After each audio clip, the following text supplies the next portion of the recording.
the university with Molly when she did it there? Is that where you watched it? Because some of the people didn't come to that meeting. That's why I'm wondering how many.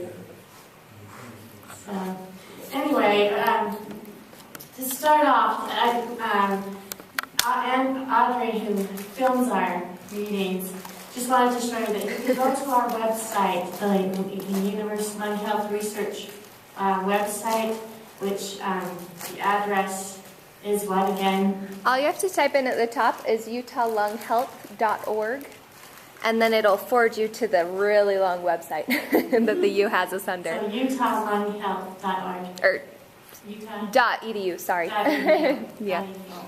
Anyway, and then you can go down, if you can see, and then it says, for the IPF support group videos, click on the links below, and then you can go back and click on any of the old support group links. If you thought, oh, I would really like to remember some of the things that went on, and maybe you don't want to think about it at all, but there are a few people who want to review about the oxygen one in particular, or some other things. So that's when we try to keep the trials and things updated that we're doing. And again, we wanted to remind you of clinicaltrials.gov. We try to get as many people into our trials here locally, but there are other ones throughout the country that sometimes they will pay your way to come and be in them. If you qualify, you can call them up and see. So just a reminder about that as well. Going to in Chicago, December, the IPF Summit. It was an excellent meeting. It was frustrating at times because there's still, I did not watch the patient part of it yet. I've gone through some of the slides, but that's what you guys did. And I went to the research side, and the main thing that they said for pulmonary fibrosis is they're really concentrating on biomarkers. And biomarkers are also the new thing for cancer treatment as well. And there are many different biomarkers that they've found that people with IPF have.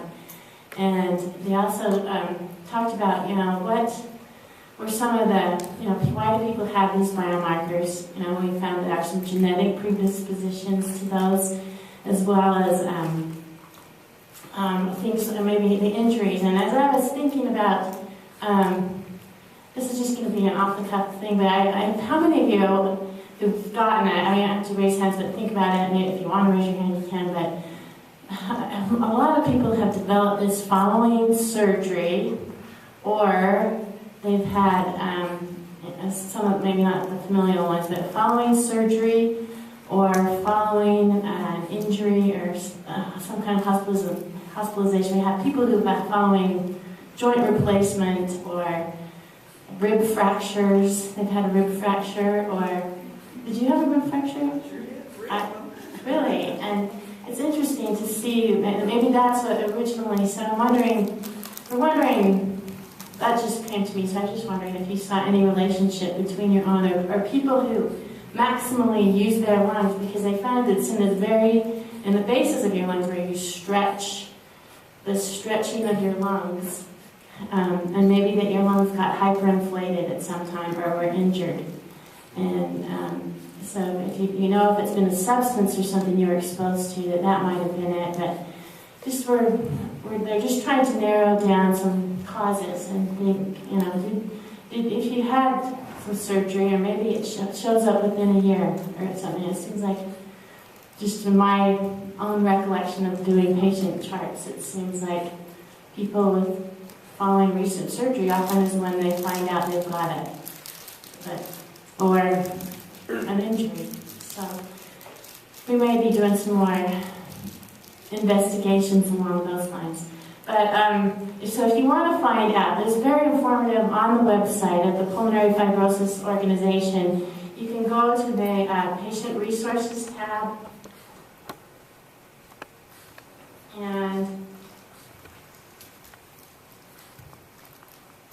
then I had the Summit webcast here too.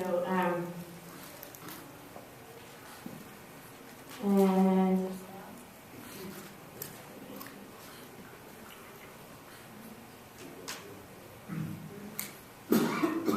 download these on the computer at the office, but you can go in and you can look at their agenda, and then the slides are right here, the patient workbook. And you can look at all the things that they have, everything that's helpful, but the things that they found that were worthwhile for the patients and the different presentations. So if you're unable to watch it that day, or if you want to go back and review some of the things that they talked about, they have those patient and caregiver sessions. All the slides are right there. So for instance, you have the introduction. What is pulmonary fibrosis? What are the symptoms? Lung transplantation. You go down. Rehabilitation, navigating your insurance, the what, why, and how of clinical trials, advocacy, how to establish a support group, palliative and hospice care, and living with pulmonary fibrosis, and how to improve the quality of life. And so I'll just show you. We can download this one. Just click on it and.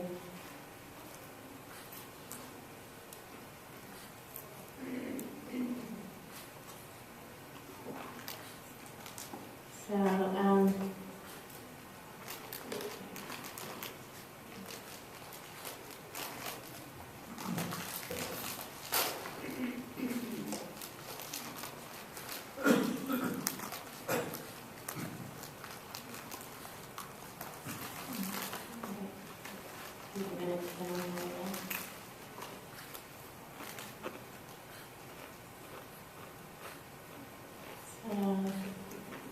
there's their group, their support group in Philadelphia.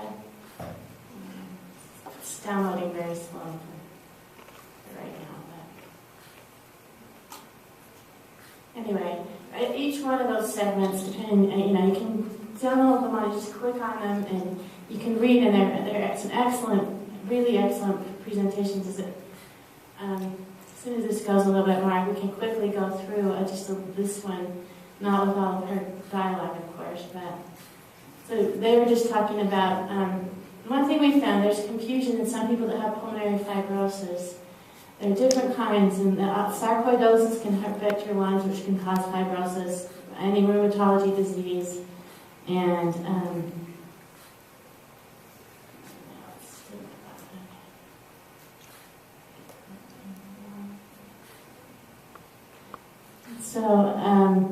these are then the IPF is where we don't know the cause, and this is where most of the trials that we are involved in the IPF, where they aren't exactly sure, or if it's familial IPF and ones that are due, and then it shows all the other subcategories as well there. So and then she says, they kind of did a review of today's talks. As you all know, the problem scarring of the lungs and the gas exchange leads to shortness of breath, and eventually you need supplies of oxygen. And then these are the questions, and each individually, what are you and how are you and your caregivers coping? Are you sure of your diagnosis? With these new trials that they've done,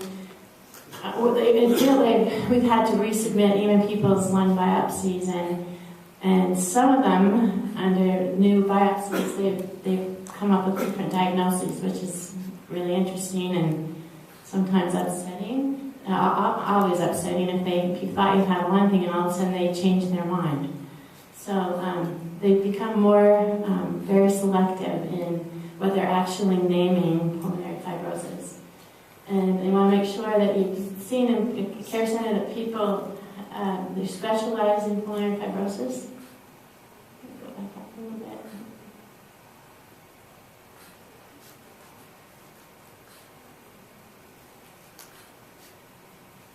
And all these things are things you consider: oxygen, pulmonary rehab, clinical trials, transplant evaluation, and trying to live as normal a life as you can.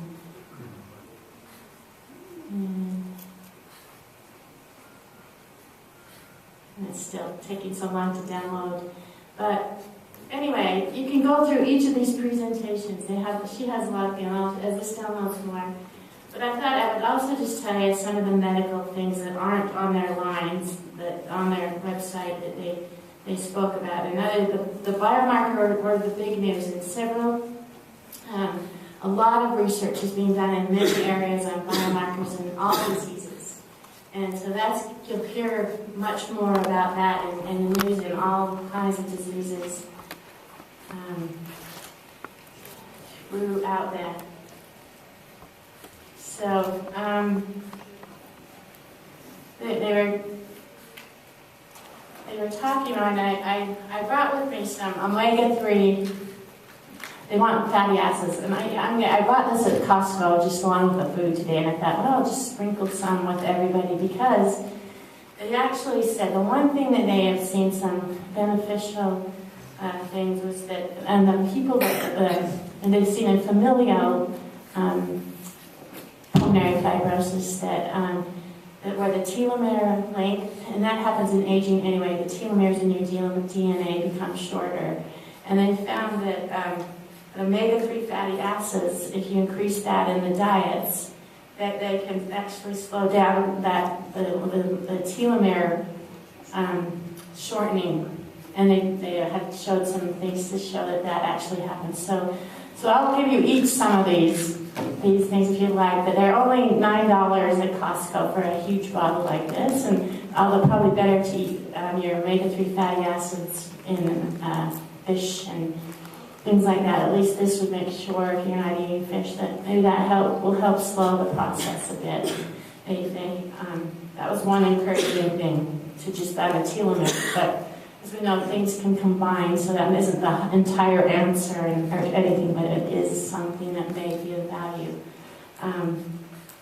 They also said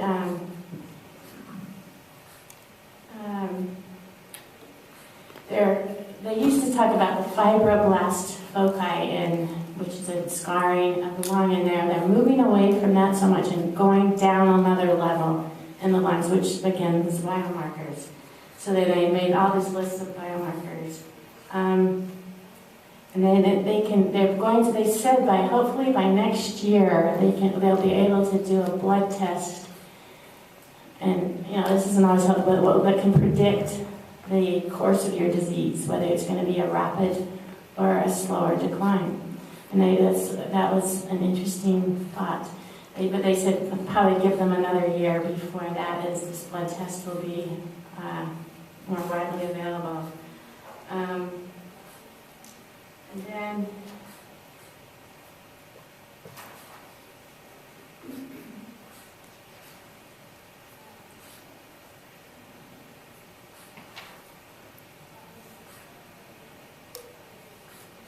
they are also talking, and it was very interesting that some people are realizing that they're in lung transplantation.